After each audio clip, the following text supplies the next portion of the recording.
And we're recording. So, David, thank you for joining me. You and I were talking off camera, so to speak, that we have a connection that's deep. Um, my mom was your teacher and a My great. favorite teacher. But one of the things that we were talking about before is that, look, you and I didn't know each other. And Felicia Newman and I were in the process of developing a soil for growing cannabis. And one of the things that we did was we wanted to get the feedback from the local hydro stores and ultimately the customer of the hydro store, which you are, and to be able to get that bag in their hands and say, try it, give us your feedback, tell us what your experience is, tell us what we need to change. And I remember driving down the road and you called me and you call, you got my number and you said, I had to call you. I had to reach out to you to tell you what a wonderful product this is. And then in exchange of that, we also connected because my mom was your English teacher in high school, which is beautiful to me. So it makes it, if I get a little emotional, it's because of my mom. But that piece and your knowledge, and then kind of explain to me what happened. You get this soil, you're a grower, your experience, you're growing medicinally for yourself. Tell me a little bit about that process. Well, at the time, and this was several years ago now, actually, I was really active as a site admin on autoflower.net. Yep. And in those days, I had to hide it, and I was Waximus and all of that stuff. But there was an energy at that site that was palpable, and it came to be that we were doing evaluations, real truthful evaluations. This wasn't a review of in High Times where it's like, okay, give us $100,000 for a full page ad and we'll talk nice about this, that, and the other thing. This was well, you give us a couple of bags of stuff and we're going to run it through, and the ugly truth is going to become evident over time. And at the time, we were doing, I think, 2 or 3 super soils from various parts of the United States and Canada, one in Massachusetts, none of them that I'm going to name by name, because interestingly enough, they don't exist anymore. And then I came upon the Stonington soil, and after I got done, the first inside joke, which back then was so fresh, of just Stonington, you couldn't find a better place to name a pot soil after, and decided that I was going to test it. I had to call you and say, look, wow. Yeah. Coast of Maine's products have always been, I think it's more of the real master gardener's soil as opposed to, the rank and file or I'm going to Walmart to get topsoil so I can grow me a couple of green beans. And in the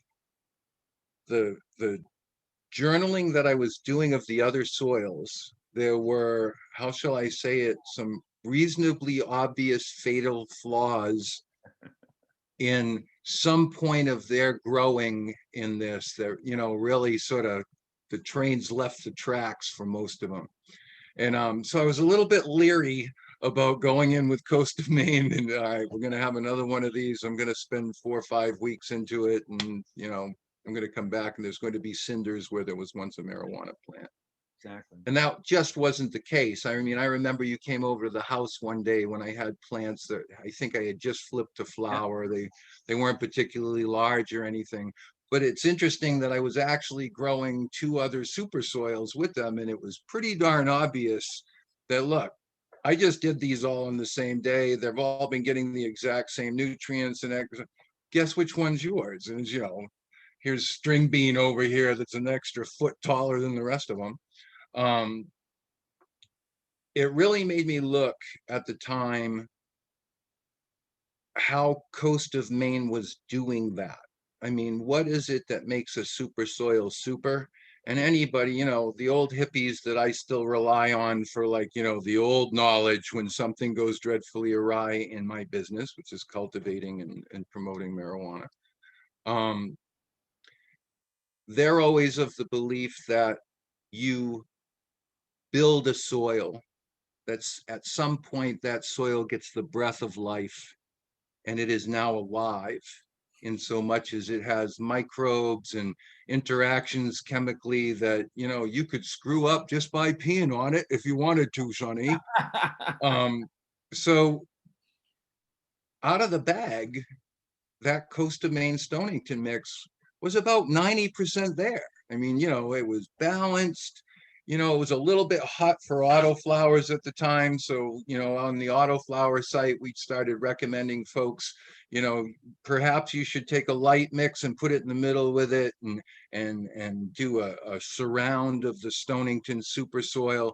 Then as it gets bigger, maybe spike in some super soil so that it's in with the light mix. And we found that to be very effective to really get a budding plant going crazy. But it didn't have the, hey, I got to week 4 and I petered out. Didn't have the, wow, look, I gave it an extra flush and the next thing I know, everything from a foot down is yellow. You know, none of the things that you see where, wow, something chemically is just not right here, or it was so hard to define where it was going to go wrong. Whereas with the Coast of Maine, it just ran from start to finish.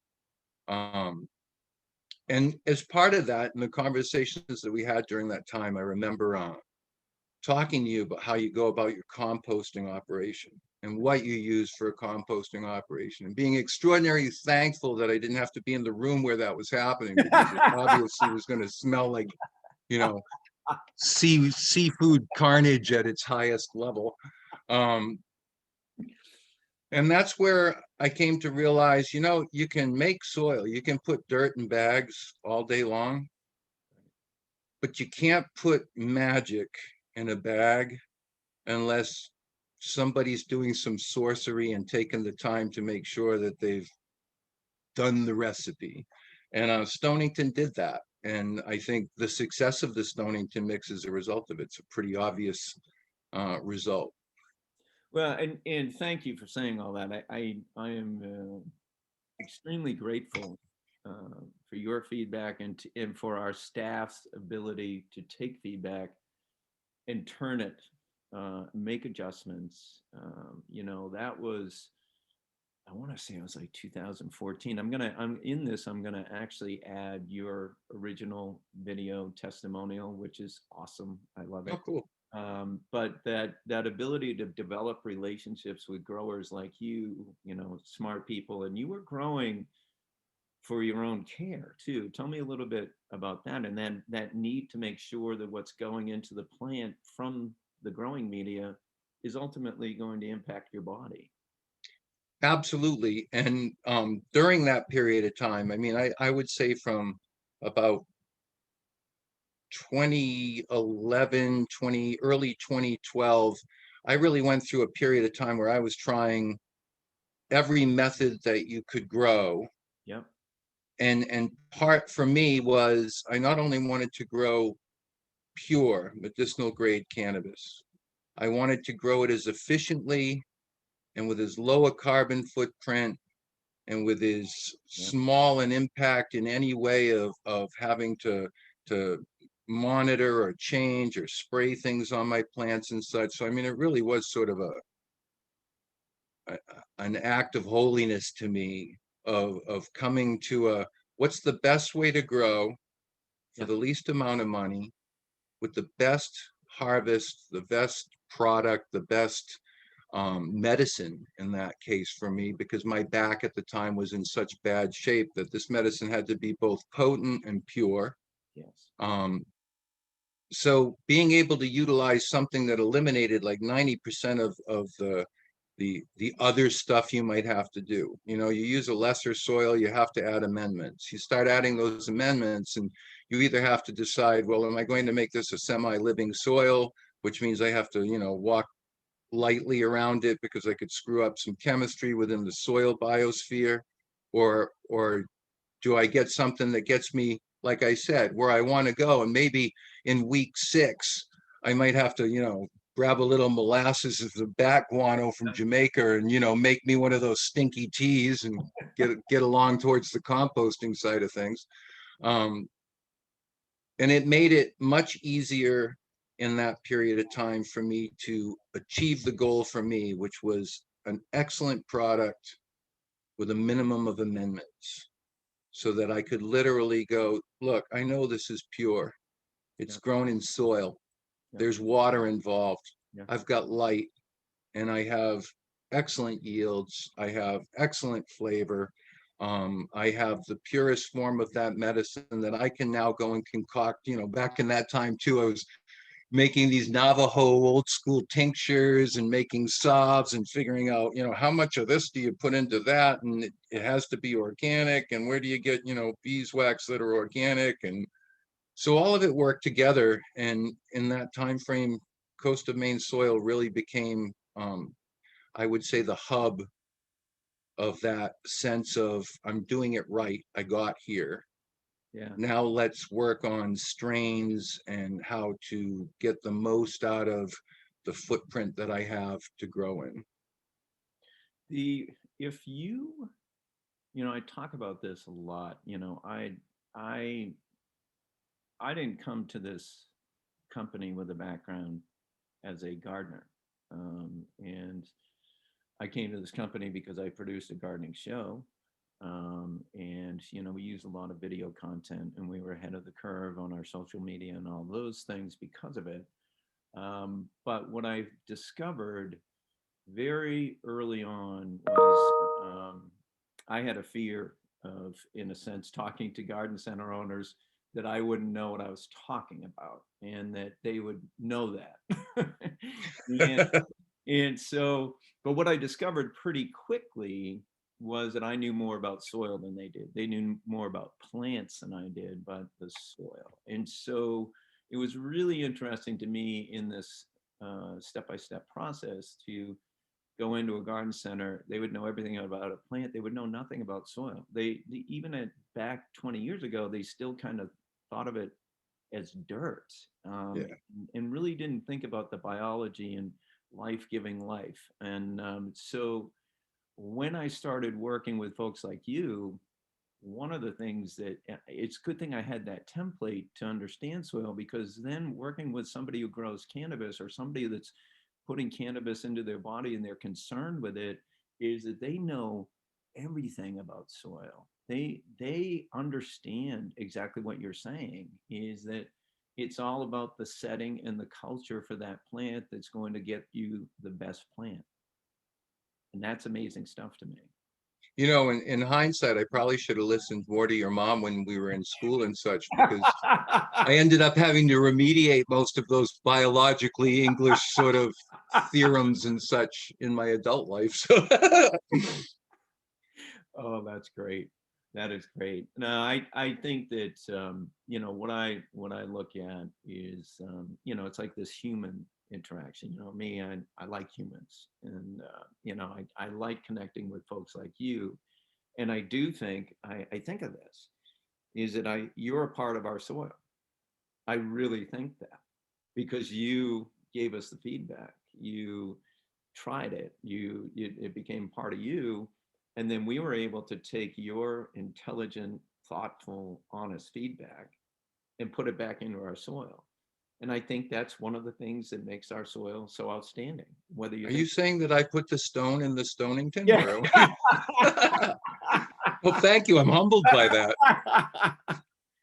Well, I think One of my dearest old friends, and he's calling me dirt. This is awesome.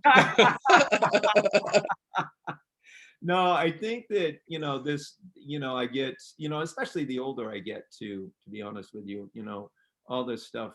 I just think these connections are, they do impact things. They impact a greater thing, and I think that for us, trying to deliver the highest quality soil every single time takes time. It takes a rhythm. It takes standard operating procedures. But then to begin that process, you've got to get the feedback and say, here's what we think. Yeah. Help us, right? Help us make this better. And then we had this remarkable woman, Felicia Newman, who's amazing, um, who would take that feedback and then go to the staff and say, let's change this, let's change this. And that's a piece of David in that mix. And I think it's great. Well, Um, thank you. you know. I remember having a couple of conversations on the phone with Felicia back then too, where it's, you know, I was sort of sheepish in that I have no idea beyond the cation exchange ratio of this soil, what it is that I'm actually asking her to fix, but I'm going to explain it the way I understand it. And she would totally like, oh, well, I think we can do something if we, you know, maybe change the ratio of this additive and this component of it when we do this, that, or the other thing. And she just really picked up on it, that she was able to translate my sort of Cro-Magnon version of the chemistry and the science of what she had been working on for years, and be able to actually make these subtle changes. And you saw it over a period of a couple of seasons, in the way the soil reacted.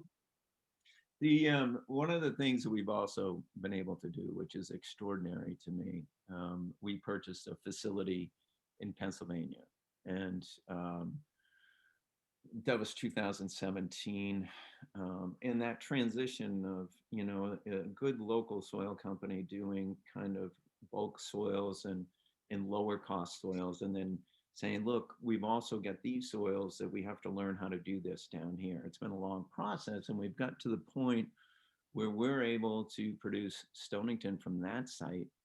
You can't tell the difference, even though it's a living Oh, soil. wonderful. A little bit of a different process. I was Um, going to say, you're not going to call it Coast of Pennsylvania, are you? no, although, you know, people talk about I mean, you know, Coast of Maine, as I'm bragging behind my head, you know, I think it has legs across the country, and you know, eventually we'll be there. But the only way we can be there is to replicate this, and so we've been able to replicate it in Pennsylvania, and that goes to Fantastic. staff. So it's really great. Now, what I'm going to shift here, because you talked about Cro-Magnon, your instincts. Um, Now, you know, I'll get emotional, right? So I'll let everybody know this. But now tell me how my mother impacted you. Well, that's actually pretty easy because I tell that story quite a bit. I've told it to my lovely Australian wife, probably on a monthly basis since I've known her for years. Um, I was not the most socially conscious and engaged high school student at all. Mostly I was bored out of my wits. I constantly had to convince myself that it was worth doing this instead of just staying home or, you know, going down to the river and fishing all day. I had grown up in Catholic school, so literally it was like junior high school and high school were like, wow, I have freedom from, you know, the oppressive Holy Roman Empire. And so your mom inherited as a freshman a young man in David Tebow who was reasonably reckless in his care or interest in what the literary world had to say. Um, and she recognized that, I think, within the first 15 minutes of meeting me, and diffused it within the first 5 minutes after that.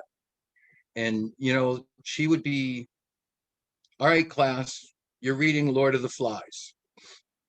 And then she'd come over to me and she goes, David, I'm not going to have you read Lord of the Flies. You'll be bored within the first 5 pages. You're going to hate me for doing this, but here's The Fountainhead by Ayn Rand. You don't have to write an essay at the end. We're going to talk about it for an hour over lunch in the cafeteria, but I expect you to read it all. And she did that over and over again. And I had her for a teacher for 2 years. They split. It was freshman and junior year. And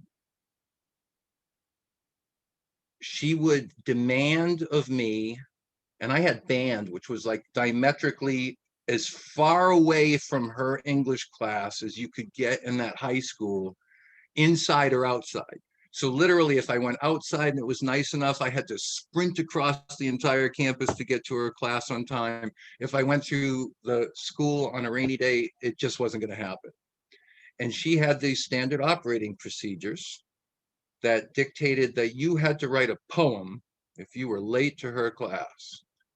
And I could have become Dylan Thomas as a result of that. But the first time that we did it, that she called me on it, I said, look, I don't really write poems, but I do write songs, which are really poems with a melody.